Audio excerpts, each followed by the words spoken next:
much. We'll be right back. The Empire's on the run. Alex Jones and the GCN Radio Network.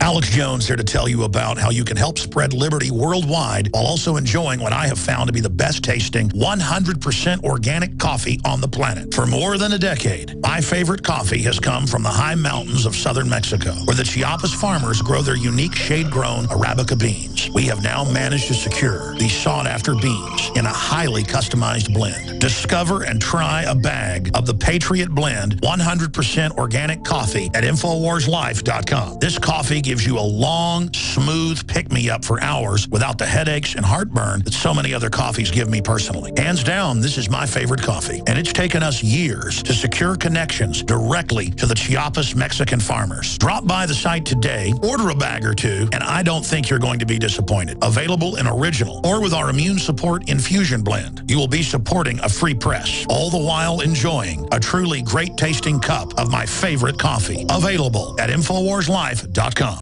From the water table to our soils to the atmosphere itself, our world is becoming more and more toxic each and every day. But it's not just the air outside that's toxic. Indoor air has been shown to have 2 to 5 times higher concentrations of pollutants than even outdoor air. And most Americans spend 90% of their time inside using toxic chemicals within their homes. There are more than 42 million smokers in the United States. Well over 1,000 types of mold and mildew linked to numerous conditions. And don't forget the fact that 6 million Americans live with pets they're allergic to as well. When I began to research these statistics, it was clear to me it was time to start cleansing my lungs in order to combat the toxic environment that we cannot escape, but that we can fight back against. Made with organic and wild cultivated herbs and manufactured in the USA, the new InfoWars Life Lung Cleanse is here in a convenient spray bottle that can be brought with you throughout any toxic environment. Now available exclusively at InfoWarsLife.com or by calling toll-free 888-253-3139. The globalists have controlled the mainstream media for a long time, but now they're expanding and making the weaponization even more vicious and deceptive. All the major networks are state-run. We are partnering this year with the NFL. The NFL has become a political weapon against the Second Amendment and pushes Obamacare. MSNBC tells us that our children belong to the state. We have to break through our kind of private idea that kids belong to their parents or kids belong to their families and recognize that kids belong to whole communities. It is more important than ever to realize that we are not the alternative media. We are the true media. The establishment dinosaur press is dying. We are in an information war, and we are losing that war. Join us at InfoWarsNews.com and PrisonPlanet.tv. Members can share their memberships with up to 11 people. By subscribing, you will literally be buying war bonds in the info war to expand our operation in the face of the tyrants. Join us at PrisonPlanet.tv.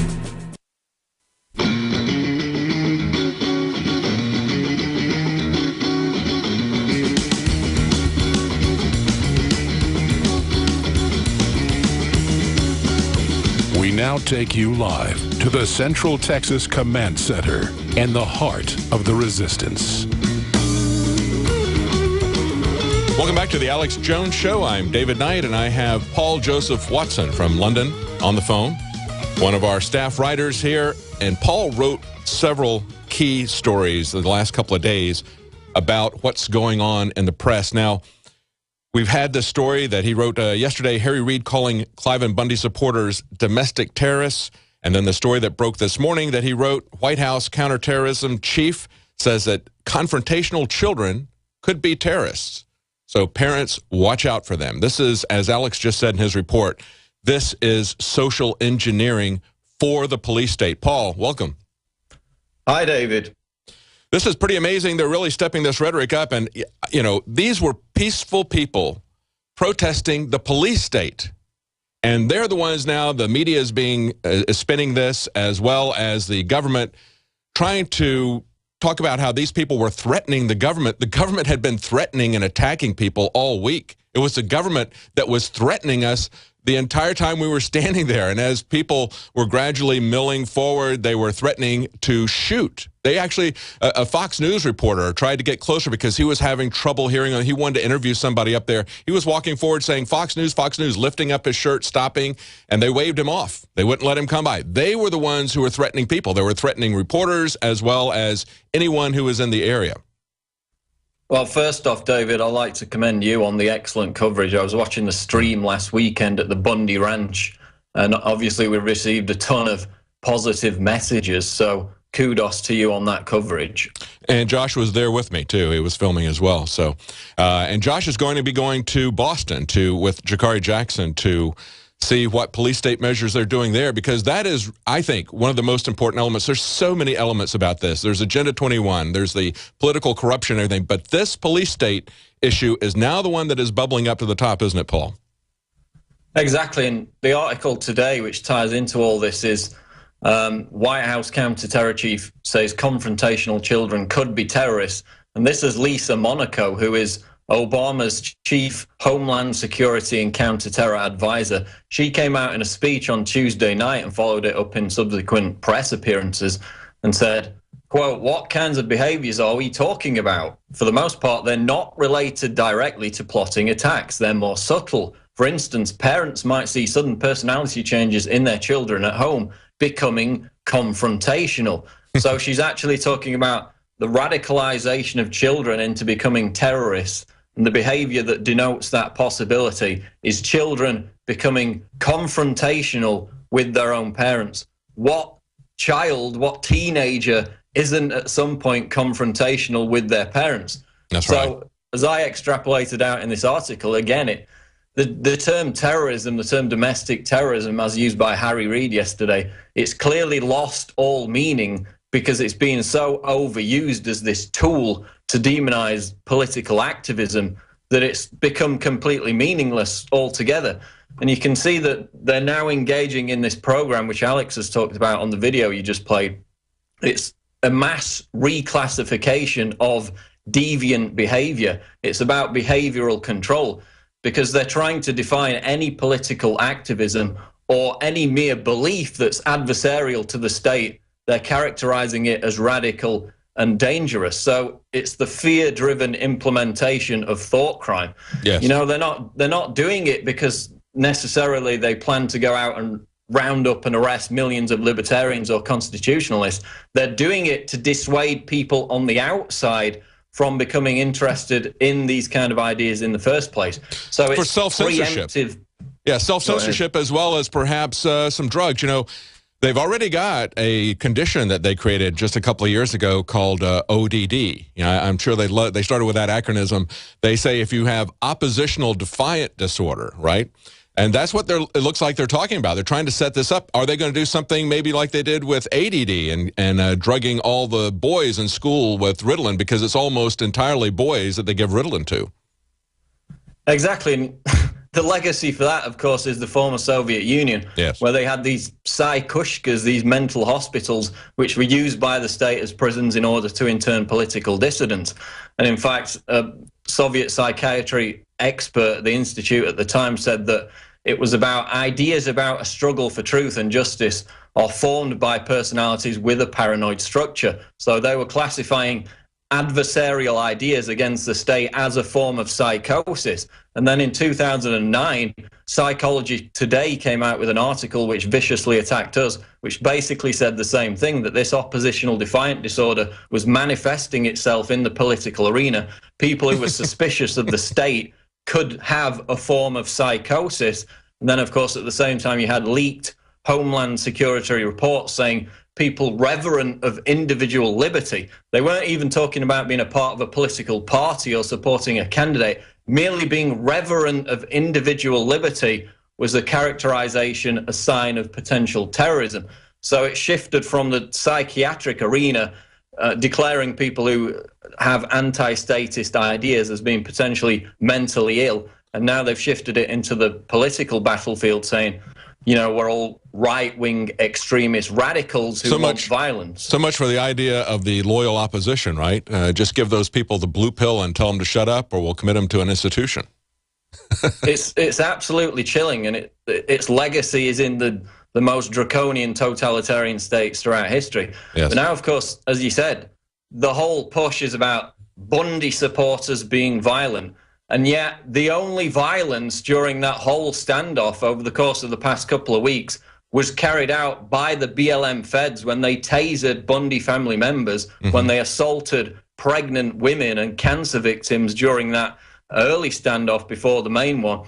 And as he said, the people escalating the violent rhetoric, as Harry Reid did yesterday, were again the BLM agents. I mean, you were there on the front lines. You heard them saying, threatening that they would shoot people. Yes. So they're the ones engaging in violence. They're the ones engaging in violent rhetoric. And yet the mass media lays all that on Bundy supporters when they were they played the key role in keeping that standoff peaceful. The mass of people there were, I don't know how long it was. I guess we were there for maybe about an hour. We had to wait for the mounted people to get there, whatever. But they were threatening us the entire time. I never heard anybody threatening to shoot them, but they were on a loudspeaker threatening to shoot us. One of the things, Paul, that bothers me about this was early in the week, it was actually Glenn Beck who got out in front and led the charge. He had an interview with Cliven Bundy, and in that interview, he started talking about the legal issues, and Glenn Beck spun this to say, oh, so you're saying that you're sovereign over all this, and then he had a guy that was there in the studio with him and said, Mr. Bundy, are you part of the sovereign citizen movement? Now, you and I know what that is. Mr. Bundy had never heard that term before. I know that the FBI has listed as one of their top groups, people that they identify, that they label as sovereign citizens. They label them as domestic terrorists, and they have pushed this narrative. They've pushed this label out to law enforcement so that if they label somebody as a sovereign citizen, law enforcement officers now believe that their lives are in immediate danger from someone that has that label. That was one of the most irresponsible things I've ever seen anywhere, and they got out in front of everybody else and called him something he had no idea of, and he was never saying that he was sovereign. He was saying that the county, that the state was sovereign. And as a matter of fact, we have Representative Stockman from Texas said that today, pointed out that the federal law says that if they're going to use force to enforce some kind of a federal judgment or anything else, they need to contract with local law enforcement. That's the federal law. They were the ones who were breaking the law. They were the ones who sent in an army of people from all over the country. They were the ones who were pointing snipers at everybody. That's what Harry Reid said. He said there were hundreds and hundreds of people from around the country that came there. Yeah, federal agents. They also had sniper rifles. Federal agents. They had weapons, automatic weapons. Federal agents. They had children lined up. That wasn't the federal agents. That wasn't us either. That was somebody who was not even there talking about what he thought was going to be done or what he thought would be a good idea. Nobody talked about that, and as we showed, that did not happen. And then you've got the so-called lawlessness of Bundy. Well, the actual court order that the feds got against him did not give them any right to seize his property, did not give them any right to shoot dead his cattle, which evidence has now emerged, didn't give them any right to destroy his property, which evidence of which has also now emerged. So they broke the law. And even if you agree, even if you stand on the side of the feds, as Glenn Beck does, as Judge Andrew Napolitano pointed out, all they've got the power to do is put a lien on his property and try and claim back the so-called grazing fees that way. They have no legal right to go and steal his property, to shoot his cattle, and to intimidate peaceful protesters. But now they've opened it up and labeled all the Bundy supporters as terrorists, as Harry Reid did last night. That opens it up to, NDAA, indefinite detention without trial. It opens it up to drone strikes. It opens it up to summary execution. Now that they've declared the United States as a battlefield in the war on terror under the NDAA, now they've been designated as terrorists, they can use terrorist tactics against them, which is interesting because there are allegations floating around which are not substantiated but are pretty interesting. I was looking into them before the show, that some of the main players involved in directing the BLM siege against Bundy, the people on the front lines, were in fact around 10 to 12 years ago special forces Green Beret soldiers who were involved in occupying cities in Pakistan and Afghanistan, fighting Taliban and Al-Qaeda terrorists. Yeah. And this was in a Discovery Channel documentary. It appears as if one of the individuals now in charge at the BLM played that role as a special forces Green Beret 12 years ago. He fought terrorists, and now he's on the front line of this siege against Americans who are now being designated by terrorists, not only by Harry Reid. Remember, in that video that came out last night, he said, I've spoken to Eric Holder, I've spoken to the Justice Department, they agree. So it's not just Harry Reid, it's Washington, D.C. that now sees Bundy supporters as terrorists